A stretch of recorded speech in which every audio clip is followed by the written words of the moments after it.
നമസ്കാരം. ട്രെൻഡിനോ തുടങ്ങുന്നു പ്രധാന വാർത്തകൾ.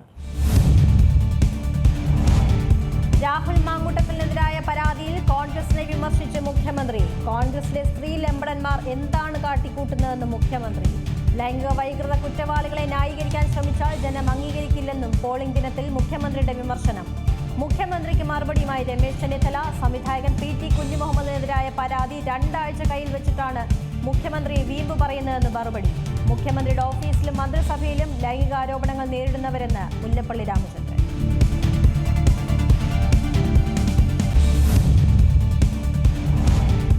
തദ്ദേശ പോരിൽ 2ാം ഘട്ടം തുടരുന്നു. വടക്കൻ കേരളത്തിലെ 7 ജില്ലകൾ വിധിയെഴുതുന്നു. പല ബൂത്തുകളിലും നീണ്ട നിര. പലയിടത്തും മെഷീൻ തകരാറിൽ വോട്ടെടുപ്പ് തുടങ്ങാൻ വൈകി. തൃശൂർ വലക്കാവ് LP സ്കൂളിലെ പോളിംഗ് കേന്ദ്രത്തിൽ തേനീച്ചയുടെ ആക്രമണം. നിരവധി പേർക്ക് പരിക്ക്.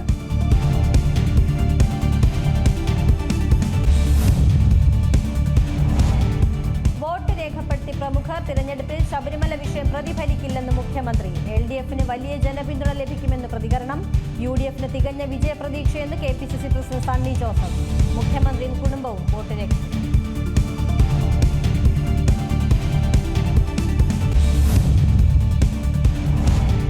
രണ്ടാം ബലാത്സംഗ കേസിൽ രാഹുൽ മാങ്കൂട്ടത്തിന് ലഭിച്ച മുൻകൂർ ജാമ്യം റദ്ദാക്കണമെന്നാവശ്യപ്പെട്ട് സർക്കാർ ഹൈക്കോടതിയിലേക്ക്. വസ്തുതകൾ പൂർണ്ണമായി പരിശോധിക്കാതെ ജാമ്യം നൽകിയെന്ന് സർക്കാരിന്റെ വാദം. രാഹുൽ മാങ്കൂട്ടത്തിൽ പാലക്കാട് വോട്ട് ചെയ്യാൻ എത്തിയേക്കുമെന്ന് സൂചന.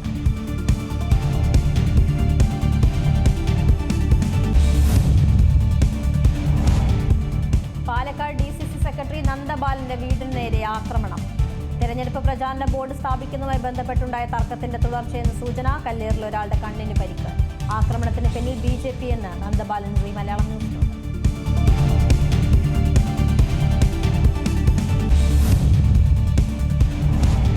സംസ്ഥാനത്ത് 2 വാഹനാപകടങ്ങളിൽ 4 മരണം.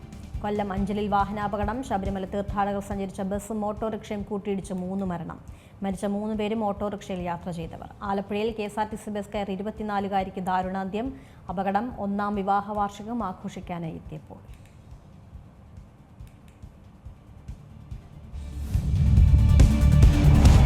VC നിയമന തർക്കത്തിൽ കർശന ഇടപെടലുമായി സുപ്രീം കോടതി. സാങ്കേതിക ഡിജിറ്റൽ സർവകലാശാല VCമാരെ സുപ്രീം കോടതി തീരുമാനിക്കും.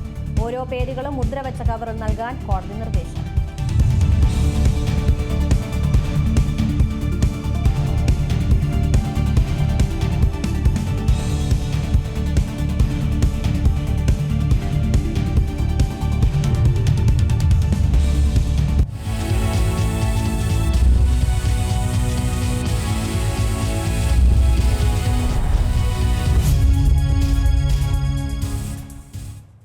വടക്ക് വിധിയെഴുത്ത്.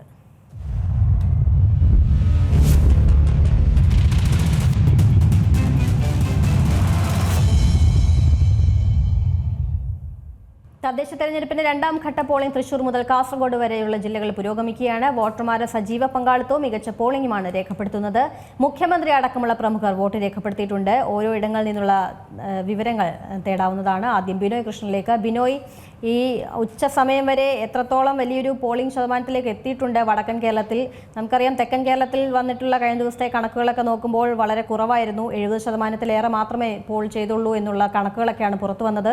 വടക്കൻ കേരളത്തിൽ എങ്ങനെയാണ് ജനവിധി?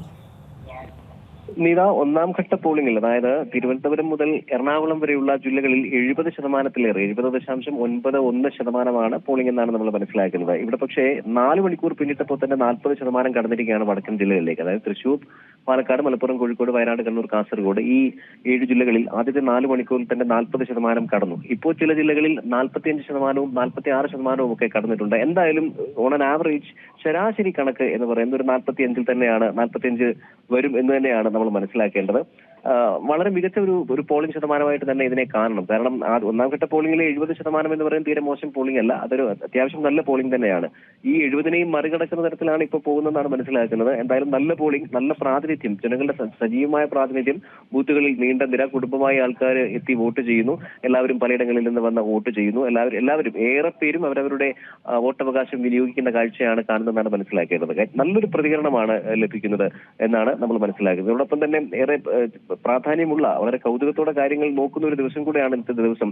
ഇപ്പൊ രാവിലെ തന്നെ മുഖ്യമന്ത്രിയുടെ ഒരു പ്രസ്താവനയോടെയാണ് ഇന്നത്തെ പോളിംഗ് ദിനം ഉണർന്നത്. നമുക്കറിയാം രാഹുൽ മാങ്കൂട്ടത്തിൽ വിഷയവുമായി ബന്ധപ്പെട്ട് KPCC അധ്യക്ഷൻ സണ്ണി ജോസഫിന്റെ പ്രതികരണത്തിന് മറുപടിയായി വെൽ ഡ്രാഫ്റ്റഡ് പരാതിയാണ് എന്ന് പറഞ്ഞതിന് മറുപടിയായിട്ട് കോൺഗ്രസിലെ സ്ത്രീലമ്പടന്മാർ എന്ന പ്രയോഗത്തോടെ ഇന്നത്തെ തെരഞ്ഞെടുപ്പ് ദിനത്തെ മുഖ്യമന്ത്രി സജീവമാക്കി ഉണർത്തി. അതിന്റെ പ്രതികരണവുമായി കോൺഗ്രസിലെ നേതാക്കന്മാർ പലരും രംഗത്ത് വന്നു. VD സതീശൻ പ്രതിപക്ഷ നേതാവ് രംഗത്ത് വന്നു, മുല്ലപ്പള്ളി രാമചന്ദ്രൻ രംഗത്ത് വന്നു, രമേശ് ചെന്നിത്തല രംഗത്ത് വന്നു. മുല്ലപ്പള്ളി കൃത്യമായ മറുപടി തന്നെ കൊടുത്തിട്ടുണ്ട്. അതായത് മുഖ്യമന്ത്രിയുടെ ഇടത്തും വലത്തുമൊക്കെ ഇരിക്കുന്ന ആൾക്കാർ CPM-ലെ പല മന്ത്രിമാരും പല MLA-മാരും പല നേതാക്കന്മാരും കേരളത്തിലെ തെക്കു തൊട്ട് വടക്ക് വരെയുള്ള പലരും ചെറുതും വലുതുമായിട്ടുള്ള ലൈംഗിക പരാതികളിൽ പ്രതികളോ കേസുകളിൽ ആരോപിതരോ ഒക്കെയാണ്. അവരെ കൂടെ ഇരുത്തിക്കൊണ്ടാണ് മുഖ്യമന്ത്രി ഇത് പറയുന്നത്. ഇത് പ്രധാനപ്പെട്ട വിഷയങ്ങളിൽ നിന്ന് ശ്രദ്ധ തിരിക്കാനുള്ള മുഖ്യമന്ത്രിയുടെ ഒരു അടവാണ്. ഇത് സ്ഥിരം പരിപാടിയാണ്. ഈ തെരഞ്ഞെടുപ്പ് കാലത്ത് ഏതെങ്കിലും ഒരു ലൈംഗിക ആരോപണം ഉന്നയിച്ചുകൊണ്ട് മുഖ്യമന്ത്രി രംഗത്ത് വരുന്നത് എന്ന രൂക്ഷ വിമർശനം മുല്ലപ്പള്ളി രാമചന്ദ്രൻ ഉന്നയിച്ചു. അതുപോലെ രമേശ് ചെന്നിത്തല പറഞ്ഞിട്ടുണ്ട് ഇരട്ടത്താപ്പാണ് നടത്തുന്നത് ഈ മുഖ്യമന്ത്രി. അദ്ദേഹത്തിന്റെ കൂടെയുള്ള ഇത്തരം കേസുകളിൽ പ്രതികളായിട്ടുള്ള ആൾക്കാരെ സംരക്ഷിച്ചുകൊണ്ടാണ് മുഖ്യമന്ത്രി കോൺഗ്രസിനെ കുറ്റം പറയുന്നത് എന്ന് പറഞ്ഞിട്ടുണ്ട്. അങ്ങനെ കോൺഗ്രസിന്റെ എല്ലാവരും മുഖ്യമന്ത്രിയെ ഒന്നിച്ച് ഈ വിഷയത്തിൽ എതിരിടുന്ന ഒരു കാഴ്ച കാണുന്നുണ്ട്. ഒരു തെരഞ്ഞെടുപ്പ് ദിനത്തിൽ ഇതൊരു ചർച്ചയാകേണ്ടതുണ്ടോ, ഇതാണോ ചർച്ചയാകേണ്ടത് എന്നൊക്കെയുള്ള ചോദ്യങ്ങൾ ഉയരുന്നുണ്ട്. എങ്കിൽ പോലും ഇതിപ്പോ സജീവമായ ഒരു ചർച്ചയായിട്ട് നിൽക്കുകയാണ്, ആരോപണങ്ങളും മറുപടികളും ഒക്കെ ആയിട്ട്. മറ്റൊന്ന് പാലക്കാടാണ്. പാലക്കാട് രാഹുൽ മാങ്കൂട്ടത്തിൽ കഴിഞ്ഞ ദിവസം മുൻകൂർ ജാമ്യം അനുവദിച്ചിരുന്നു. ഉപാധികളോട് മുൻകൂർ ജാമ്യം അനുവദിച്ചിരുന്നു. എല്ലാ തിങ്കളാഴ്ചയും 10 മണി മുതൽ 11 മണി വരെയുള്ള സമയത്ത് അന്വേഷണ ഉദ്യോഗസ്ഥന്റെ മുന്നിൽ ഹാജരായി ഒപ്പിടണം എന്നൊക്കെയുള്ള ഉപാധികളോടെയാണ്. അതുപോലെ ആദ്യത്തെ കേസിലെ മുൻകൂർ ജാമ്യാപേക്ഷ 15-ന് പരിഗണിക്കാനിരിക്കുകയാണ്. അപ്പം ഇന്ന് പാലക്കാട് രാഹുൽ മാങ്കൂട്ടത്തിൽ എത്തുമോ, വോട്ട് ചെയ്യുമോ എന്നൊക്കെയുള്ള താല്പര്യമുണ്ട്. രാഹുൽ മാങ്കൂട്ടത്തിൽ എത്തുകയാണെങ്കിൽ ഏകദേശം വൈകുന്നേരത്തോടെ എത്തും എന്നാണ് കരുതുന്നത്. അങ്ങനെ മൊത്തത്തിൽ വടക്കൻ കേരളത്തിൽ രാഷ്ട്രീയവുമായി ബന്ധപ്പെട്ടുള്ള വിഷയങ്ങൾ സജീവമായ ചർച്ചയായിരിക്കുന്നു. ചില വ്യക്തികളെ കോൺസെൻട്രേറ്റ് ചെയ്യുന്നു. അങ്ങനെ ഒരു പ്രത്യേക ഘട്ടമാണ്. ഒരു വശത്തു കൂടി മികച്ച പോളിംഗ് നടന്നു പോവുകയും ചെയ്യുന്നു. അതുതന്നെയാണ് ഈ തദ്ദേശ തെരഞ്ഞെടുപ്പുകളിൽ നമ്മൾ ഇതുവരെ കണ്ടു വന്നിരുന്നത്. ആ പ്രദേശങ്ങളിലുള്ള വിഷയങ്ങൾ ചർച്ചയാകുമെന്നുള്ളതാണ്. പക്ഷെ അതിൽ നിന്നും വ്യത്യസ്തമായി ഇത്തവണത്തെ തദ്ദേശ തെരഞ്ഞെടുപ്പിൽ രാഷ്ട്രീയപരമായ നിരവധി വിഷയങ്ങളാണ് ചർച്ചയായിക്കൊണ്ടിരിക്കുന്നത്. നേരത്തെ ബിനോയ് സൂചിപ്പിച്ചതുപോലെ ഈ തിരഞ്ഞെടുപ്പ് ദിവസം തന്നെ ഒരു വാഗ്വാദത്തിലേക്കൊക്കെ പോകുന്നതും ഒക്കെ നമ്മൾ കാണുകയുണ്ടായി. മുഖ്യമന്ത്രിയുടെ പരാമർശം, അതിന് പിന്നാലെ രമേശ് ചെന്നിത്തലയുടെ പരാമർശം, അതൊക്കെ നടന്നു. അതിനിടയിൽ തന്നെ കോൺഗ്രസിനുള്ളിൽ തന്നെയും ഒരു പരാമർശങ്ങളെല്ലാം നടക്കുന്നുണ്ട്. വിവിധ അഭിപ്രായങ്ങളൊക്കെ വരുന്ന ഒരു കാഴ്ച നമ്മൾ കണ്ടു. എന്തായാലും ഇതൊക്കെ ഇനി വോട്ടായി മാറുമോ എന്നുള്ളൊരു കാര്യമാണ്. ഇനി ഒരു ദിവസം മാത്രമേ ബാക്കിയുള്ളൂ വോട്ടെണ്ണലിന്. അതിനുശേഷം നമ്മൾ അറിയേണ്ടത്. നിലവിലിപ്പോൾ വടക്കൻ കേരളത്തിലാണ് കൂടുതൽ പോളിംഗ് നടക്കുന്നത് എന്ന് വേണമല്ലേ കരുതാൻ? വടക്കൻ കേരളത്തിൽ തെക്കൻ കേരളത്തെക്കാൾ അതായത് ഒന്നാം ഘട്ട പോളിംഗിൽ ഉണ്ടായതിനേക്കാൾ മികച്ച പോളിംഗ് ശതമാനം രണ്ടാം ഘട്ട പോളിംഗിൽ ഉണ്ടാകും എന്ന് തന്നെയാണ് ഇപ്പോഴുള്ള ഒരു പോക്ക് കാണുമ്പോൾ നമ്മൾ മനസ്സിലാക്കേണ്ടത്. എന്തായാലും ഇപ്പൊ 45% ഒക്കെ കടന്നു നിൽക്കുകയാണ്, അല്ലെങ്കിൽ അതിനോട് അടുത്ത് നിൽക്കുകയാണ്. ഇനി വരുന്ന മണിക്കൂറുകൾ എത്രയും പെട്ടെന്ന് ഓടിപ്പിടിച്ചെത്തുന്ന ഒരുപാട് വോട്ടർമാരുണ്ടാവും. ഈ വോട്ടിംഗ് ദിനത്തിൽ പോലും ജോലിക്കൊക്കെ പോയിരിക്കുന്ന ആൾക്കാർ, ഉച്ച കഴിഞ്ഞിട്ട് വരാം എന്ന് കരുതുന്ന ആൾക്കാർ, അങ്ങനെ ഒരു വലിയ ശതമാനം ആൾക്കാർ ഇനി വരാനുണ്ട്. എന്തായാലും മണിക്കൂറുകൾ ബാക്കി നിൽക്കുകയാണ്. വൈകിട്ട് 6 മണി വരെ പോളിംഗ് ഉണ്ട്. 6 മണി വരെ ക്യൂവിൽ, പോളിംഗ് ബൂത്തിലെത്തി ക്യൂവിൽ കയറി കൂടുന്നവർക്ക് പിന്നീട് അങ്ങോട്ട് ഇനി 7 മണിയായാലും 8 മണിയായാലും ഏത് സമയത്താണോ പോളിംഗ് അവസാനിക്കുന്നത്, അവസാന വോട്ടറെയും വോട്ട് രേഖപ്പെടുത്തി മാത്രമേ വിടുകയുള്ളൂ. അങ്ങനെയാണ് അതിന്റെ ഒരു കീഴ്വഴക്കം. അതുകൊണ്ട് 6 മണിക്ക് മുമ്പ് ഏകദേശം പ്രധാനപ്പെട്ട ആൾക്കാരൊക്കെ എത്തും. അങ്ങനെയാണെങ്കിൽ ഈ ഒന്നാം ഘട്ട പോളിംഗിൽ ഉണ്ടായതിനേക്കാൾ ശതമാനം വർദ്ധിക്കും എന്നാണ് നമ്മൾ മനസ്സിലാക്കേണ്ടത്. നേരത്തെ നീത പറഞ്ഞ ഒരു കാര്യം, ആരോപണ പ്രത്യാരോപണങ്ങൾ ഇതൊക്കെ തെരഞ്ഞെടുപ്പിൽ ബാധിക്കുമോ എന്നുള്ളത് നമ്മുടെ തന്നെ സർവേയിൽ പബ്ലിക് ഒപ്പീനിയൻ എടുത്തപ്പോൾ കഴിഞ്ഞ ദിവസങ്ങളിൽ നാട്ടുകാർ, സാധാരണ മനുഷ്യർ, ജനം പറയുന്നത് ഇത്തരം വിഷയങ്ങളൊന്നും അല്ല. അതായത് രാഹുൽ മാങ്കൂട്ടത്തിന്റെ ലൈംഗികമായ അദ്ദേഹവുമായി ബന്ധപ്പെട്ടുള്ള ലൈംഗിക പരാതികളോ അല്ലെങ്കിൽ മറ്റാരെങ്കിലുമായി ബന്ധപ്പെട്ടുള്ള ഇത്തരം വിഷയങ്ങളൊന്നും അല്ല തെരഞ്ഞെടുപ്പിൽ പ്രശ്നമാകുന്നതും. ഈ ശബരിമല വിഷയം വലിയ ചർച്ചയാകും. ശബരിമലയിലെ സ്വർണ്ണപ്പാളി വിവാദം അത് വല്ലാതെ സ്വാധീനിച്ചിട്ടുണ്ടെന്ന് സാധാരണ മനുഷ്യർ നമ്മളോട് പറഞ്ഞിരുന്നു. അതുപോലെ തന്നെ വിലക്കയറ്റം പോലെയുള്ള വിഷയങ്ങൾ, സാധാരണ മനുഷ്യന്റെ ജീവത് പ്രശ്നങ്ങളൊക്കെയാണ് ചർച്ചയാവുക എന്നൊക്കെയാണ് ജനങ്ങൾ പൊതുവെ പ്രതികരിച്ചത്. ഈ രാഹുൽ മാങ്കൂട്ടത്തിൽ വിഷയമൊക്കെ ഏതെങ്കിലും തരത്തിൽ തെരഞ്ഞെടുപ്പിൽ ഒരു ചർച്ചയാകേണ്ടതില്ല എന്നുകൂടി ഏറെ പേരും നമ്മളോട് അഭിപ്രായപ്പെടുകയുണ്ടായി. പക്ഷേ ഇതിന്റെയൊക്കെ ഫലം വന്നതിന് ശേഷം പിന്നീട് സംസാരിക്കുമ്പോൾ ഒരുപക്ഷെ നമുക്ക് എന്തൊക്കെയാണ് വോട്ടർമാരെ സ്വാധീനിച്ചതെന്ന് പിന്നീട് പറയാൻ കൂടി സാധിക്കുമെന്നാണ് തോന്നുന്നത്. ഇപ്പോ നമ്മുടെ മനസ്സിലുള്ള ഊഹാപോഹങ്ങൾ എന്തൊക്കെ ആയാലും അത് ശരിയായിക്കൊള്ളണമെന്നില്ല. നാളെ ജനങ്ങൾ തന്നെ അവരുടെ മനസ്സ് വെളിപ്പെടുത്തുന്ന ഒരു ഘട്ടം കൂടി ഉണ്ടാകും എന്ന് വേണം കരുതാൻ. നീത, അതുതന്നെയാണ് ബിനോയ് പറഞ്ഞതുപോലെ സാധാരണക്കാരുടെ വിഷയങ്ങൾ രാഹുൽ മാങ്കൂട്ടത്തിലോ അല്ലെങ്കിൽ പിണറായി വിജയനോ ഒന്നും ആയിരിക്കില്ല. അവർ പറയുന്ന കാര്യങ്ങളും ഒന്നുമാവില്ല. ഈ സാധാരണക്കാരുടെ വിഷയങ്ങൾ, ഇത്തരത്തിലുള്ള രാഷ്ട്രീയ വിഷയങ്ങൾ ചർച്ചയാകുമ്പോൾ അതെല്ലാം മുങ്ങിപ്പോകുന്നുണ്ടോ എന്നുള്ളതാണ് ഇനി സംശയം. എന്തായാലും ബിനോയ് കൃഷ്ണനാണ് വിശദാംശങ്ങൾ നൽകിയത്. ഇനി ഓരോ ജില്ലയിലേക്ക് പോകാം. തൃശ്ശൂരിൽ നിന്ന് മണികണ്ഠൻ വരുന്നുണ്ട്. മണികണ്ഠൻ, നിലവിലിപ്പോൾ ഈ 12:30 വരെയുള്ള കണക്ക് നോക്കുമ്പോൾ 43 കടന്നിട്ടുണ്ട് എന്നുള്ളതാണ് മനസ്സിലാവുന്നത് തൃശ്ശൂർ ജില്ലയിൽ. എങ്ങനെയാണ് എല്ലാ ബൂത്തുകളിലും ഈ ഉച്ചസമയമൊക്കെ ആകുമ്പോൾ ആളുകൾ കൂട്ടത്തോടെ വരുന്നുണ്ടോ? നീണ്ട നിരയൊക്കെ ഉണ്ടോ? ഏതെങ്കിലും പ്രശ്നബാധിത മേഖലകളൊക്കെ ഉണ്ടായിരുന്നോ ജില്ലയിൽ? നിത, തൃശ്ശൂർ ജില്ലയിലും ഇപ്പോൾ കനത്ത പോളിംഗ് തന്നെയാണ് നിലനിൽക്കുന്നത്. 43% അടുത്ത് എത്തിയിരിക്കുന്നു. കനത്ത പോളിംഗ് തന്നെയാണ് ഇപ്പോൾ.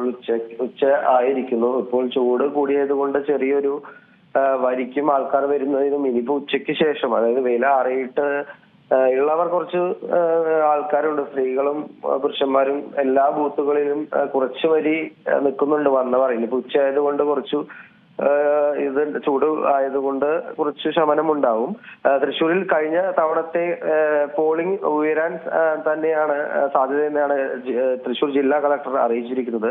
രാവിലെ മുതൽ തന്നെ വിവിധ ബൂത്തുകളിൽ വലിയ തിരക്ക് തന്നെയാണ് അനുഭവപ്പെടുന്നത്. അതുപോലെ തന്നെ അതിരപ്പള്ളി ഉൾപ്പെടെയുള്ള ട്രൈബൽ മേഖലകളിലും മെച്ചപ്പെട്ട വോട്ടിംഗ് രേഖപ്പെടുത്തിയിട്ടുണ്ടെന്നാണ് അറിയാൻ കഴിഞ്ഞത്. അതുപോലെ തന്നെ 15 ഇടങ്ങളിലാണ്, തൃശ്ശൂർ ജില്ലയിൽ 15 ഇടങ്ങളിലാണ് വോട്ടിംഗ് യന്ത്രങ്ങൾ തകരാർ സംഭവിച്ചെങ്കിലും ഉടനടി അത് പരിഹരിച്ച് വോട്ടിംഗ് പുനരാരംഭിക്കുകയാണ് ഉണ്ടായത്. അതുപോലെ തന്നെ വലക്കാവിൽ ഉണ്ടായ തേനീച്ച ആക്രമണത്തിൽ ചെറിയ പരിക്കുകൾ ഉണ്ടെങ്കിലും ഭയപ്പെടേണ്ട സാഹചര്യമില്ല.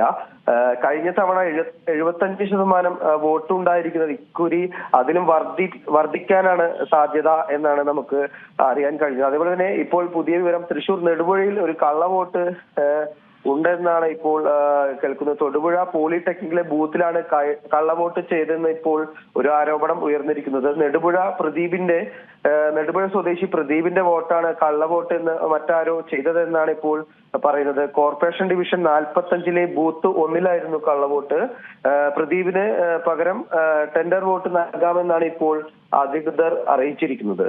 നീത, ശരി, തൃശ്ശൂരിൽ നിന്നുള്ള വിവരങ്ങളാണ് മണികണ്ഠൻ പങ്കുവച്ചത്. 43% വോട്ടാണ് ഇതുവരെയുള്ള കണക്കുകൾ തൃശ്ശൂർ ജില്ലയെ നോക്കുമ്പോൾ.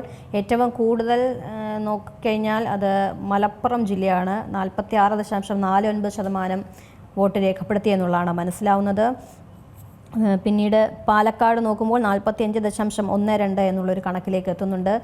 ഈ ഉച്ചവരെയുള്ള കണക്കുകളിൽ പോലും ഇത്രത്തോളം വലിയ ശതമാനത്തിലേക്ക് കടക്കുന്നു എന്ന് പറയുമ്പോൾ വടക്കൻ കേരളത്തിൽ മികച്ച ഒരു പോളിംഗ് ഉണ്ടാകാനുള്ള ഒരു സാധ്യതയാണ് മനസ്സിലാവുന്നത്. ആദ്യ ഘട്ടത്തിൽ തെക്കൻ കേരളത്തിലെ വോട്ടെടുപ്പിന് ശേഷം നോക്കുമ്പോൾ 70% മാത്രമായിരുന്നു പോളിംഗ് രേഖപ്പെടുത്തിയത്. ഇതിപ്പോൾ ഉച്ചവരെ സമയം 1 മണി കഴിഞ്ഞിട്ടേ ഉള്ളൂ. ആ സമയത്തിനുള്ളിൽ തന്നെ ഇത്രത്തോളം 45% കൂടുതൽ എന്ന് പറയുമ്പോൾ വൈകിട്ട് 6 മണി വരെ സമയമുണ്ട്. ഇനിയും കൂടുതൽ ആളുകൾ വരാനുള്ളൊരു സാധ്യത തന്നെയാണ് കണക്ക് കൂട്ടുന്നത്. മലപ്പുറത്ത് നിന്നും നൗഷാദ് എത്തിപ്പറ്റിയുണ്ട്. നൗഷാദ്, നിലവിലത്തെ കണക്ക് നോക്കുമ്പോൾ ഏറ്റവും കൂടുതൽ മലപ്പുറം ജില്ലയിൽ തന്നെയാണ് കൂടുതൽ വോട്ട് രേഖപ്പെടുത്തിയിരിക്കുന്നത് എന്നുള്ളതാണ് മനസ്സിലാവുന്നത്. എല്ലാ ബൂത്തുകളിലും നീണ്ട നിര തന്നെയാണോ? ഏതെങ്കിലും ബൂത്തുകളിൽ എന്തെങ്കിലും പ്രശ്നങ്ങൾ എന്തെങ്കിലും റിപ്പോർട്ട് ചെയ്തിട്ടുണ്ടോ? കള്ളവോട്ട് പോലെയുള്ള കാര്യങ്ങൾ എന്തെങ്കിലും ഉണ്ടോ? തീർച്ചയായും ഈ മലബാർ മേഖലയിൽ വോട്ടെടുപ്പിൽ നടക്കുന്നത് അതിന്റെ പ്രതിഫലനം മലപ്പുറത്തും ഉണ്ടായി എന്നുള്ളതാണ്. 50%-ലേറെ വോട്ടുകൾ ഈ നിലവിൽ ഈ സമയത്ത് രേഖപ്പെടുത്തി എന്നുള്ളതാണ്. 1-10 റിപ്പോർട്ടാണ് നമുക്ക് എത്തിയിട്ടുള്ളത്. 50.61% പോളിംഗ് ഈ സമയമായപ്പോഴേക്കും എത്തിയിട്ടുണ്ട്. അത് ഈ വോട്ടെടുപ്പ് പൂർത്തിയാകുന്നതോടുകൂടി പരമാവധി വോട്ടുകൾ പോൾ ചെയ്യിപ്പിക്കാനുള്ള ശ്രമത്തിൽ തന്നെയാണ് പാർട്ടി പ്രവർത്തകർ എന്നുള്ളതാണ്. അതോടൊപ്പം നീണ്ട നിര പല ഭാഗങ്ങളിലും കാണുന്നുണ്ട് എന്നുള്ളതാണ്. തീരദേശ മേഖലയിൽ രാവിലെ മുതൽ തുടങ്ങിയ നീണ്ട നിര ഒഴിയുന്ന ഒരു അവസ്ഥയില്ല. അതേസമയം പല ഭാഗങ്ങളിലും കനത്ത പോളിംഗ് നടക്കുന്നത് മൂലം വലിയ നിര ഉണ്ടാവുന്നു. ചില സമയങ്ങളിൽ ആ നിര ഭേദപ്പെട്ട നിലയിലേക്ക് പോവുകയും ചെയ്യുന്നുണ്ട് എന്നുള്ളതാണ്. ഏതായാലും വോട്ടുകൾ രേഖപ്പെടുത്താൻ ആവേശത്തോടുകൂടി വോട്ടർമാർ എത്തുന്ന ഒരു സാഹചര്യം, ഈ കന്നി വോട്ടർമാർ ഉൾപ്പെടെയുള്ള ആളുകൾ തന്നെ രാവിലെ വന്ന് വോട്ട് ചെയ്യുന്ന ഒരു സാഹചര്യം ഉണ്ടായി എന്ന് തന്നെ വേണമെങ്കിൽ പറയാൻ സാധിക്കും. അതോടൊപ്പം തന്നെ വിവിധ രാഷ്ട്രീയ പാർട്ടി നേതാക്കന്മാരും സാംസ്കാരിക നായകർ ഉൾപ്പെടെ അവരുടെ ബൂത്തുകളിലെത്തി വോട്ട് രേഖപ്പെടുത്തി എന്നുള്ളതാണ്. 7 മണിയോടെ തന്നെ മുസ്ലിം ലീഗിന്റെ സംസ്ഥാന അധ്യക്ഷൻ പാണക്കാട് സെയ്ദ് സാദിഖ് അലി ശിഹാബ് തങ്ങൾ ഈ പാണക്കാട് സ്കൂളിലെത്തി വോട്ട് ചെയ്യുന്ന സാഹചര്യം, അതോടൊപ്പം തന്നെ മുനവ്വർ അലി ശിഹാബ് തങ്ങൾ വോട്ടെത്തി. തുടർന്നാണ് PK കുഞ്ഞാലിക്കുട്ടി കാരത്തോട് സ്കൂളിലെത്തി വോട്ട് ചെയ്തു. തുടർന്ന് മുൻ മന്ത്രി ഡോക്ടർ KT ജലീൽ കാവുംപുറത്തുള്ള ബ്ലോക്ക് പഞ്ചായത്ത് ഓഫീസിൽ എത്തി വോട്ട് ചെയ്യുന്ന ഒരു സാഹചര്യമുണ്ടായി. അതുപോലെ തന്നെ അനിൽകുമാർ MLA MSP സ്കൂളിലെത്തി വോട്ട് ചെയ്യുന്ന സാഹചര്യം. അങ്ങനെ വിവിധ രാഷ്ട്രീയ നേതാക്കന്മാർ, MLA ഉൾപ്പെടെയുള്ള ആളുകൾ വിവിധ കേന്ദ്രങ്ങളിൽ വോട്ട് ചെയ്യാനെത്തി എന്നുള്ളതാണ്. കുടുംബാംഗങ്ങളോടൊപ്പമാണ് മിക്ക ആളുകളും വോട്ട് ചെയ്യാനെത്തുന്ന ഒരു സാഹചര്യം ഉണ്ടായത്. ഏതായാലും ഈ വലിയ തോതിലുള്ള പോളിംഗിലേക്ക് പോകും എന്ന് തന്നെയാണ് നമുക്ക് മനസ്സിലാക്കാൻ സാധിക്കുന്നത്. UDF നേതാക്കന്മാരുടെ പ്രതികരണവും അത് സൂചിപ്പിക്കുന്നതായിരുന്നു. UDF നേതാക്കന്മാർ പറഞ്ഞത് ഈ വലിയ പോളിംഗിലേക്ക് എത്തുന്നത് UDF നന്നായി സഹായിക്കും, UDF പരമാവധി വോട്ടുകൾ ലഭ്യമായി വലിയ തോതിലുള്ള ഒരു വിജയത്തിലേക്ക് UDF എത്തും എന്ന് തന്നെയാണ് UDF നേതാവ് കുഞ്ഞാലിക്കുട്ടി ഉൾപ്പെടെയുള്ള നേതാക്കന്മാർ അവകാശപ്പെടുകയും ചെയ്തത്. ഭരണവിരുദ്ധ വികാരം മലപ്പുറം ജില്ലയിൽ ആഞ്ഞടിക്കുമെന്ന് തന്നെയാണ് PK കുഞ്ഞാലിക്കുട്ടി പറയുന്ന സാഹചര്യം ഉണ്ടായത്. അതേസമയം LDF നേതാക്കന്മാർ പറഞ്ഞത് ഗവൺമെന്റ് നടത്തിയ ക്ഷേമ പ്രവർത്തനങ്ങൾ അത് വോട്ടിനെ പ്രതിഫലിക്കും എന്ന രൂപത്തിൽ തന്നെയാണ് KT ജലീൽ ഉൾപ്പെടെയുള്ള നേതാക്കന്മാർ പറയുകയും ചെയ്തത്. ഏതായാലും വോട്ടിംഗ് ശതമാനം വലിയ തോതിൽ മുന്നേറിക്കൊണ്ടിരിക്കുന്ന സാഹചര്യം ആണ് നിലവിൽ ഉള്ളത്. അതേസമയം ഈ മലയോര പ്രദേശങ്ങളിൽ വലിയ നിര ഇല്ല എങ്കിലും പരമാവധി വോട്ടുകൾ എത്തുന്ന ഒരു സാഹചര്യം നിലവിൽ ഉണ്ട് എന്നുള്ളതാണ് മനസ്സിലാക്കാൻ സാധിക്കുന്നത്. ശരി, മലപ്പുറത്ത് നിന്നും നൌഷാദ് അത്തിപ്പറ്റയാണ് വിവരങ്ങൾ നൽകിയത്. കൂടുതൽ ആളുകൾ ഉച്ചസമയത്തിനുള്ളിൽ തന്നെ വോട്ട് രേഖപ്പെടുത്താൻ എത്തിയിട്ടുണ്ട്. രാവിലെ ലീഗ് നേതാക്കളൊക്കെ എത്തിയിരുന്നു. വലിയ ശുഭപ്രതീക്ഷയൊക്കെയാണ് ലീഗ് നേതാക്കൾ പങ്കുവച്ചതും. വിവിധ ബൂത്തുകളിൽ ഇപ്പോഴും നല്ല തിരക്കാണ് അനുഭവപ്പെടുന്നത് എന്നുള്ളതാണ് മനസ്സിലാവുന്നത്. ഇനി കോഴിക്കോടേക്ക് പോകാം. ജോഷി TV ഉണ്ട്. ജോഷി, കോഴിക്കോടെ സ്ഥിതി എങ്ങനെയാണ്? കൂടുതൽ ആളുകളൊക്കെ ഉച്ചയ്ക്ക് മുൻപ് തന്നെ വന്ന് വോട്ട് രേഖപ്പെടുത്തി പോവുക എന്നുള്ള തരത്തിലേക്കാണോ എത്തിയിരിക്കുന്നത്? ഒപ്പം തന്നെ മലയോര മേഖലയിലേക്ക് ഒരു കാഴ്ച എങ്ങനെയാണ്? നീത, തീർച്ചയായും കോഴിക്കോട് ജില്ലയിലും പോളിംഗ് ശതമാനം വെച്ചുള്ള കണക്ക് നോക്കുകയാണെങ്കിൽ ഇപ്പോൾ ഏതാണ്ട് 1:10 കണക്ക് പ്രകാരം ജില്ലയിലെ പോളിംഗ് ശതമാനം 50 പിന്നിട്ടു. 50.23 1:10 പോളിംഗ് ശതമാനത്തിന്റെ കണക്ക്. ഇത് ജില്ലാ തലത്തിലുള്ള കണക്കാണ്, ഔദ്യോഗികമായ കണക്കാണ്. ഈ ജില്ലയിൽ 26 ലക്ഷത്തിൽ പരം വോട്ടർമാരാണ് ഉള്ളത്. ഇതിൽ 13 ലക്ഷത്തോളം പേർ വോട്ട് ചെയ്ത് കഴിഞ്ഞു. ജില്ലയിൽ മൊത്തം ത്രിതല പഞ്ചായത്തുകളിലായി ഇത്രയും പേർ വോട്ട് ചെയ്ത് കഴിഞ്ഞു. ഇനിയും അതിവേഗം പോളിംഗ് ശതമാനം ഉയർന്ന ഒരു സാഹചര്യമാണ് ഇപ്പോൾ. പോളിംഗ് ബൂത്തുകളിലൊക്കെ ഏതാണ്ട് എല്ലാ ബൂത്തുകളിലും സാമാന്യം നല്ല തിരക്ക്. രാവിലെ മുതൽ തന്നെ വലിയ ക്യൂ ഒക്കെ നമ്മൾ കാണുന്നുണ്ട്. ഈ നഗരപ്രദേശങ്ങളിലാണ് ഈ നേരത്തെ പറഞ്ഞതുപോലെ ഇത്തരം തിരക്ക് കൂടുതലുള്ളത്. ഗ്രാമീണ മേഖലയിലും ഏതാണ്ട് ഇതേ അവസ്ഥ തന്നെയാണ്. പക്ഷെ മന്ദഗതിയിലാണ് എങ്കിലും പോളിംഗ് ശതമാനം ഉയരുന്ന ഒരു രീതിയിലേക്ക് തന്നെയാണ് ഈ കാര്യങ്ങൾ പോകുന്നത്. 3097 പോളിംഗ് സ്റ്റേഷനുകളാണ് കോഴിക്കോട്ട് സജ്ജീകരിച്ചിരിക്കുന്നത്. ഇവിടങ്ങളിലായി 6328 സ്ഥാനാർത്ഥികളുടെ ഭാവി നിർണയിക്കപ്പെടുകയാണ്. 12 ബ്ലോക്കുകളിലായി കോഴിക്കോടുള്ളത് 12 ബ്ലോക്ക് പഞ്ചായത്തുകളാണ്. ഇതിൽ 183 ഡിവിഷനുകൾ, 70 ഗ്രാമപഞ്ചായത്തുകളിലായി 1343 വാർഡുകൾ, 7 മുനിസിപ്പാലിറ്റികളിലായി 273 വാർഡുകളും ആണുള്ളത്. ഇത് കൂടാതെ കോർപ്പറേഷനിലെ 76 വാർഡുകളിലും ജില്ലാ പഞ്ചായത്തിലെ 28 ഡിവിഷനുകളും. ഏതാണ്ട് എല്ലായിടത്തും ഈ 40% മുകളിലുള്ള പോളിംഗ് ശതമാനം ഇപ്പോൾ തന്നെ രേഖപ്പെടുത്തി കഴിഞ്ഞു. ശതമാനം ഉയരുന്ന സൂചനകളാണ് ഇപ്പോൾ ലഭിച്ചുകൊണ്ടിരിക്കുന്നത്. രാവിലെ തന്നെ ഈ നേതാക്കളും പ്രമുഖരുമെല്ലാം രാവിലെ തന്നെ വോട്ട് സമ്മതിദാനാവകാശം വിനിയോഗിച്ചു. അവരുടെ ഭാഗത്തുനിന്നുള്ള ചില പ്രതികരണങ്ങളൊക്കെ ഉണ്ടായിരുന്നു. 3 മുന്നണികളും ഈ തെരഞ്ഞെടുപ്പിന് അവരുടേതായ അവകാശവാദങ്ങൾ ഉന്നയിക്കുകയാണ്. കോഴിക്കോടിനെ സംബന്ധിച്ച് ഇടതിന് ആഭിമുഖ്യമുള്ള മുൻ തെരഞ്ഞെടുപ്പുകളിലൊക്കെ ഇടതിന് പിന്തുണച്ച ഒരു ജില്ലയാണ്. തദ്ദേശ സ്ഥാപനങ്ങളുടെ കണക്ക് എണ്ണ പ്രകാരമൊക്കെ ഇടതിന് ഒരു സ്വാധീനമുള്ള മേഖല എന്ന് തന്നെ പറയാം. അതുകൊണ്ട് തന്നെ ഈ സർക്കാർ വിരുദ്ധ ഒരു പ്രചരണവും അല്ലെങ്കിൽ ആ തരത്തിലുള്ള ഒരു വിലയിരുത്തലൊന്നും ഈ തെരഞ്ഞെടുപ്പിൽ ഉണ്ടാവില്ല എന്ന ഒരു ഒരു വിലയിരുത്തലാണ് ഇടത് കേന്ദ്രങ്ങളിൽ അല്ലെങ്കിൽ ഇടത് നേതാക്കളുടെ ഭാഗത്തു നിന്ന് രാവിലെ മുതൽ ഉണ്ടായത്.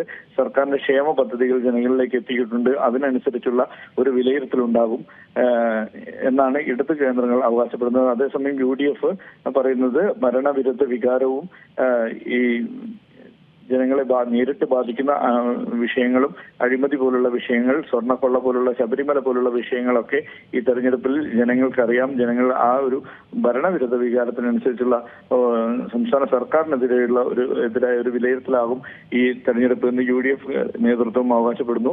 അതേസമയം NDA ആണെങ്കിൽ ഈ കേന്ദ്ര പദ്ധതികളിലും ഊന്നി, അവർ നടത്തിയ വികസന പ്രവർത്തനങ്ങളിലൂന്നി, അതിനുപരി ഈ ശബരിമല പോലുള്ള വൈകാരിക വിഷയങ്ങളിലൂന്നി ഉള്ള പ്രചരണമാണ് ഇതുവരെ നടത്തിയത്. അത്തരം അതിന്റെയൊക്കെ ഒരു റിസൾട്ട് ഈ തെരഞ്ഞെടുപ്പിൽ ഉണ്ടാകുമെന്ന ഒരു വിലയിരുത്തലാണ് NDA മുന്നണി നടത്തുന്നത്. എങ്കിലും ഈ മൂന്ന് മുന്നണികളുടെയും നേതാക്കൾ പറയുന്നത് പ്രാദേശികമായ വിഷയങ്ങളും അതുപോലുള്ള വ്യക്തിബന്ധങ്ങളും അടക്കമുള്ളവ വിലയിരുത്തിക്കൊണ്ടുള്ള ഒരു തെരഞ്ഞെടുപ്പാണ് തദ്ദേശ സ്ഥാപനങ്ങളിലേക്ക് നടക്കുക. അതുകൊണ്ട് തന്നെ ആ ഫലങ്ങളൊക്കെ ആ രീതിയിലും കൂടി കാണേണ്ടതുണ്ട് എന്ന ഒരു വിലയിരുത്തലും നേതാക്കളുടെ ഭാഗത്തുനിന്ന്. എന്തായാലും പോളിംഗ് ശതമാനം ഏതാണ്ട് നല്ല രീതിയിൽ തന്നെ പുരോഗമിക്കുകയാണ്. പോളിംഗ് ശതമാനം കണക്കുകൾ സൂചിപ്പിക്കുന്നത് ആ രീതിയിൽ തന്നെയാണ്. അതാണ് ജോഷി TV ആണ് വിവരങ്ങൾ നൽകിയത്. ഏതായാലും മികച്ച പോളിംഗ് ആണ് ഉച്ചവരെ രേഖപ്പെടുത്തിയിരിക്കുന്നത് എല്ലായിടങ്ങളിൽ നിന്നും. കോഴിക്കോട് നേരത്തെ ജോഷി പറഞ്ഞ കണക്കനുസരിച്ചാണെങ്കിൽ ഏകദേശം 50% അടുത്തിട്ടുണ്ട് എന്നുള്ളതാണ്. മൂന്ന് പാർട്ടികളും നേതാക്കളും വലിയ രീതിയിലുള്ള ആത്മവിശ്വാസത്തിൽ തന്നെയാണ്. മൂന്ന് പാർട്ടികൾക്കും ചർച്ച ചെയ്യേണ്ട നിരവധി വിഷയങ്ങളും ഈ തെരഞ്ഞെടുപ്പിന് ഉണ്ടായിട്ടുണ്ട് എന്നുള്ളതും പ്രത്യേകതയാണ്. ഈ വിഷയങ്ങളൊക്കെ ജനങ്ങൾ ഏത് രീതിയിലാണ് എടുത്തിരിക്കുന്നത്, ഈ വിഷയങ്ങളൊക്കെ ജനങ്ങളെ ബാധിച്ചിട്ടുണ്ടോ തുടങ്ങിയ കാര്യങ്ങളൊക്കെ ഇനി 13-ാം തീയതി മാത്രമേ അറിയുകയുള്ളൂ. ഒരു ദിവസത്തെ കാത്തിരിപ്പ് മാത്രമാണുള്ളത്. ഇനി നമുക്ക് വയനാട്ടിലേക്ക് പോകാം. ജിൻസ് ഉണ്ട്. ജിൻസ്, വയനാട്ടിലെ ജനങ്ങൾ എങ്ങനെയാണ് വിധി എഴുതുന്നത്? ഈ ഉച്ച സമയം വരെയുള്ള ഒരു കണക്കുകൾ എങ്ങനെ? ഇതാ ഉച്ച സമയം വരെ നല്ല രീതിയിലുള്ള ഒരു പോളിംഗ് തന്നെയാണ് വയനാട് ജില്ലയിൽ അനുഭവപ്പെടുന്നത്. എന്തായാലും ജില്ലയിൽ 50.68% പോളിംഗ് അനുഭവപ്പെട്ടിട്ടുണ്ട്. എന്തായാലും അതോടൊപ്പം തന്നെ ജില്ലാ പഞ്ചായത്തിലേക്ക് നോക്കുകയാണെങ്കിൽ 50.77% പോളിംഗ് രേഖപ്പെടുത്തിയിട്ടുണ്ട്. ഒപ്പം തന്നെ കൽപ്പറ്റ മുനിസിപ്പാലിറ്റികളിലേക്ക് നോക്കുകയാണെങ്കിൽ 3 മുനിസിപ്പാലിറ്റിയാണ് വയനാട് ജില്ലയിലുള്ളത്. പ്രധാനമായും കൽപ്പറ്റ മുനിസിപ്പാലിറ്റിയിൽ 52.69% പോളിംഗ് രേഖപ്പെടുത്തിയിട്ടുണ്ട്. ഒപ്പം തന്നെ മാനന്തവാടിയിലേക്ക് നോക്കുകയാണെങ്കിൽ 51.97% വോട്ട് രേഖപ്പെടുത്തിയിട്ടുണ്ട്. സുൽത്താൻ ബത്തേരി മുനിസിപ്പാലിറ്റിയിൽ 46.05% വോട്ട് രേഖപ്പെടുത്തിയിട്ടുണ്ട്. മാനന്തവാടി ബ്ലോക്ക് പഞ്ചായത്തുകൾ നോക്കുകയാണെങ്കിൽ 4 ബ്ലോക്ക് പഞ്ചായത്താണ് വയനാട് ജില്ലയിലുള്ളത്. മാനന്തവാടി ബ്ലോക്ക് പഞ്ചായത്തിൽ 50.09%, സുൽത്താൻ ബത്തേരിയിൽ 51.83%, കൽപ്പറ്റയിൽ 53.39%, പനമരത്ത് 48.12% പോളിംഗ് രേഖപ്പെടുത്തിയിട്ടുള്ളത്. വയനാട് ജില്ലയിൽ 1 മണിയോടുകൂടി നല്ല രീതിയിലുള്ള ഒരു ശതമാനം തന്നെയാണ്, പോളിംഗ് ശതമാനം തന്നെയാണ് നമുക്ക് കാണാൻ സാധിക്കുന്നത്. 6,47,378 വോട്ടർമാരിൽ 3,23,984 വോട്ടർമാർ വോട്ട് ചെയ്തിട്ടുണ്ട്. എന്തായാലും നേരത്തെ പറഞ്ഞതുപോലെ വലിയ രീതിയിലുള്ള ഒരു പ്രചരണങ്ങളായിരുന്നു 3 മുന്നണികളുടെയും ഭാഗത്തു നിന്നുണ്ടായത്. ഇതിൽ ഭരണവിരുദ്ധ വികാരം ആഞ്ഞടിക്കുന്ന ഒരു സാഹചര്യം നമ്മൾ കാണുന്നുണ്ട്. ഒപ്പം തന്നെ പ്രധാനമായും LDF ആണെങ്കിലും NDA ആണെങ്കിലും LDF ആണെങ്കിൽ നല്ല രീതിയിൽ തന്നെ പ്രചരണങ്ങൾ നടത്തിയെന്ന് അവകാശപ്പെടുമ്പോഴും NDAയും UDFും നല്ല രീതിയിൽ തന്നെ പ്രചരണങ്ങൾ നടത്തുന്നതോടൊപ്പം തന്നെ ഈ LDFന്റെ നിലവിലുള്ള ഭരണത്തിലെ പാളിച്ചകൾ ചൂണ്ടിക്കാണിച്ചുകൊണ്ടുള്ള പ്രചരണങ്ങളായിരുന്നു നടത്തിയിട്ടുണ്ടായിരുന്നത്. ഒപ്പം തന്നെ ശബരിമല കൊള്ള അടക്കമുള്ള വിഷയങ്ങൾ ചർച്ചയാകുന്നുണ്ടായിരുന്നു. ഒപ്പം തന്നെ വയനാട്ടിൽ നല്ല രീതിയിലുള്ള പ്രവർത്തനങ്ങൾ കാഴ്ചവെച്ചിട്ടുണ്ടായിരുന്നത് UDF ആണ് എന്നുള്ള ഒരു അവകാശവാദം UDF പറയുന്നുണ്ടായിരുന്നു. എന്തായാലും ഇതെല്ലാം നല്ല രീതിയിലുള്ള പ്രവർത്തനങ്ങളായിരുന്നു കഴിഞ്ഞ ദിവസങ്ങളിൽ നടന്നിട്ടുണ്ടായിരുന്നത്. അതെല്ലാം വോട്ടായി മാറുമെന്ന ഉറച്ച പ്രതീക്ഷ തന്നെയാണ് 3 മുന്നണികളുടെ ഭാഗത്തു നിന്നും ഉണ്ടായിട്ടുണ്ടായിരുന്നത്. അതുതന്നെയാണ്. എന്തായാലും വയനാട്ടിലെ വിവരങ്ങളാണ് ജിൻസ് പങ്കുവച്ചത്. വയനാട്ടിൽ മികച്ച പോളിംഗ് പുരോഗമിക്കുന്നുണ്ട്. ഉച്ചവരെയുള്ള കണക്കുകൾ മികച്ചതായി തന്നെ തുടരുന്നു എന്നുള്ളതാണ് മനസ്സിലാവുന്നത്. ഇനി കണ്ണൂർ, കാസർഗോഡ് ജില്ലകളിൽ നിന്നും സജീവൻ വടക്കുംപാടുണ്ട്. സജീവൻ, എങ്ങനെയാണ് 2 ജില്ലകളിലെയും ഒരു ജനവിധി? ഇതുവരെയുള്ള കണക്കുകൾ എങ്ങനെ? കാസർഗോഡ് ജില്ലയിൽ 44.38% പോളിംഗ് ആണ് ഇതുവരെ 1 മണി വരെ രേഖപ്പെടുത്തിയത്. എന്നാൽ കണ്ണൂർ പോളിംഗ് ശതമാനത്തിന് കുറച്ച് കുറവുണ്ട്. 42.32% മാത്രമാണ് കണ്ണൂർ രേഖപ്പെടുത്തിയത്. കണ്ണൂർ കോർപ്പറേഷൻ പരിധിയിലാണ് പോളിംഗ് ശതമാനം നന്നേ കുറഞ്ഞിരിക്കുന്നത്. എന്നാൽ പഞ്ചായത്ത് പരിധിയിലും മുനിസിപ്പൽ പരിധിയിലും ശക്തമായ പോളിംഗ് തന്നെയാണ് ഇപ്പോഴും നടക്കുന്നത്. കോർപ്പറേഷൻ പരിധിയിൽ പല ബൂത്തുകളിലും ആളില്ലാത്ത അവസ്ഥയാണ് ഉച്ചവരെ കണ്ടിരുന്നത്. എന്നാൽ ഉച്ചയ്ക്ക് ശേഷം വോട്ടർമാർ പോളിംഗ് ബൂത്തിലേക്ക് എത്തുമെന്നാണ് രാഷ്ട്രീയ നേതാക്കൾ പറയുന്നത്. കണ്ണൂരിൽ ഒരു വോട്ടർ കുഴഞ്ഞുകൊണ്ട് മരിക്കുകയും ചെയ്തു. കണ്ണൂർ മൊറാഴ സ്വദേശി KP സുധീഷാണ് മരിച്ചത്. മൊറാഴ സൗത്ത് LP സ്കൂളിലാണ് സംഭവം നടന്നത്. ഇയാൾ ലോട്ടറി തൊഴിലാളിയാണ്. രാവിലെ ക്യൂവിൽ നിൽക്കുന്ന സമയത്താണ് ഇയാൾ കുഴഞ്ഞു വീഴുകയും ഉടൻ തന്നെ ആശുപത്രി എത്തിക്കുകയും ചെയ്തെങ്കിലും ഇയാൾ മരണപ്പെട്ടു. ഇയാളുടെ മൃതദേഹം പരിയാരം മെഡിക്കൽ കോളേജ് ആശുപത്രിയിൽ കുടിച്ചിരിക്കുകയാണ്. കണ്ണൂർ ജില്ലയിൽ ചില ഒറ്റപ്പെട്ട അക്രമ സംഭവങ്ങൾ ഉണ്ടായിട്ടുണ്ട്. കണ്ണൂർ പരിയാരത്ത് CPM അക്രമത്തിൽ UDF 16-ാം വാർഡ് സ്ഥാനാർത്ഥി PV സജീവന് പരിക്കേറ്റു. അതുപോലെ മാട്ടൂരിൽ CPM ലീഗ് പ്രവർത്തകർ തമ്മിൽ ചെറിയൊരു സംഘർഷമുണ്ടായി. ബൂത്ത് ഏജന്റിനെ മർദ്ദിച്ചതായും ചിലയിടങ്ങളിൽ നിന്ന് പരാതി ഉയർന്നിരുന്നു. എന്നിരുന്നാലും പൊതുവെ ശാന്തമായ അന്തരീക്ഷം തന്നെയാണ് ഉച്ചവരെ കണ്ണൂർ, കാസർഗോഡ് ജില്ലകളിൽ പോളിംഗ് നടന്നുകൊണ്ടിരിക്കുന്നത്. ഉച്ചയ്ക്ക് ശേഷം ശക്തമായ പോളിംഗ് ഉണ്ടാകുമെന്ന് തന്നെയാണ് രാഷ്ട്രീയ നേതാക്കൾ പറയുന്നത്. VIP-കൾ തന്നെ രാവിലെ തന്നെ വോട്ട് രേഖപ്പെടുത്തി. ഇപ്പൊ പലരും ഉച്ചയ്ക്ക് മുന്നേ തന്നെ വോട്ട് രേഖപ്പെടുത്തി കഴിഞ്ഞു. സുധാകരൻ ആലിങ്കൽ അങ്കനവാടിയിൽ ഇന്ന് 11:30 മണിയോടെ വോട്ട് രേഖപ്പെടുത്തി. മറ്റ് എല്ലാ ബൂത്തുകളിലും ഇപ്പോൾ ചെറിയ തിരക്ക് അനുഭവപ്പെടുന്നതായാണ് അവിടെ നിന്ന് ലഭിക്കുന്ന വിവരങ്ങൾ. നീത, ശരി, കണ്ണൂർ, കാസർഗോഡ് ജില്ലകളിലെ വിവരങ്ങളാണ് സജീവൻ നൽകിയത്. എന്തായാലും എല്ലായിടങ്ങളിലും മികച്ച പോളിംഗ് തന്നെയാണ് ഈ വടക്കൻ കേരളത്തിൽ നോക്കുമ്പോൾ കാണുന്നത്. കൃത്യമായ രീതിയിലുള്ള വോട്ട് രേഖപ്പെടുത്തുകയാണ് എല്ലാ ജനങ്ങളും. ഉച്ചയ്ക്ക് മുമ്പ് തന്നെ ഏകദേശം പല ജില്ലകളിലും 50-ൽ മുകളിലേക്ക് % പോയിട്ടുണ്ട്. അപ്പോൾ ഈ 6 മണി വരെ സമയം എന്ന് പറയുമ്പോൾ അതിൽ കൂടുതൽ ആളുകൾ അങ്ങോട്ടേക്ക് എത്തി വോട്ട് രേഖപ്പെടുത്താനുള്ളൊരു സാധ്യതയുമാണ് കാണുന്നത്. വിവിധ വിഷയങ്ങൾ ഈ തെരഞ്ഞെടുപ്പിൽ ചർച്ചയായിട്ടുണ്ട്. ഇതെല്ലാം ജനങ്ങളുടെ മനസ്സിൽ ഏത് രീതിയിലാണ് എത്തിയിരിക്കുന്നത് എന്നുള്ളതാണ് ഇനി വരും സമയങ്ങളിൽ അറിയേണ്ടത്. വരും മണിക്കൂറുകളിൽ അതിനെപ്പറ്റിയുള്ളൊരു ചർച്ചയാണ് നടക്കുന്നത്.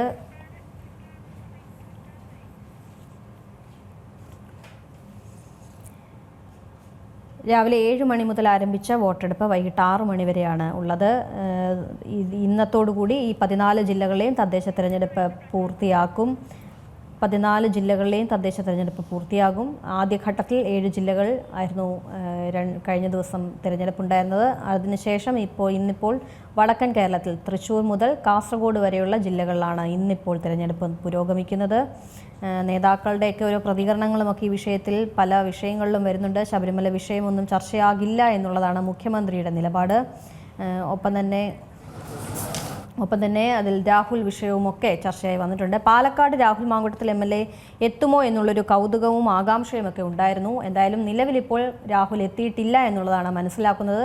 ഇനി ഒരുപക്ഷെ വൈകുന്നേര സമയത്ത് ഈ തെരഞ്ഞെടുപ്പ് തീരാനുള്ള ഒരു സമയമാകുമ്പോൾ ഒരുപക്ഷെ വരാനുള്ളൊരു സാധ്യതയുമുണ്ട്. എന്താകും, എന്തെങ്കിലും ഒരു പ്രതികരണം ഉണ്ടാകുമോ, പ്രതികരിക്കാനുള്ളൊരു സാധ്യതയുണ്ടോ തുടങ്ങിയ കാര്യങ്ങളിലൊക്കെ ഒരു വ്യക്തത വരേണ്ടതുണ്ട്. എന്തായാലും നിലവിലിപ്പോൾ തിരഞ്ഞെടുപ്പ് നല്ല രീതിയിൽ തന്നെ പുരോഗമിക്കുന്നുണ്ട്. വടക്കൻ കേരളത്തിൽ പ്രത്യേകിച്ചും മികച്ച പോളിംഗിലൂടെ തന്നെ പുരോഗമിക്കുകയാണ്. കൂടുതൽ ബൂത്തുകളിലെല്ലാം കൂടുതൽ ആളുകൾ അങ്ങോട്ടേക്ക് എത്തുന്നുണ്ട്.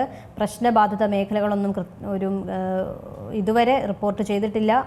ഒപ്പം തന്നെ കള്ളവോട്ട് വിവാദമൊന്നും വലിയ രീതിയിൽ ചർച്ചയായിട്ടുമില്ല എന്നുള്ളതാണ് മനസ്സിലാവുന്നത്. ഇതോടെ ബുള്ളറ്റിൻ പൂർണ്ണമാകുന്നു. നമസ്കാരം.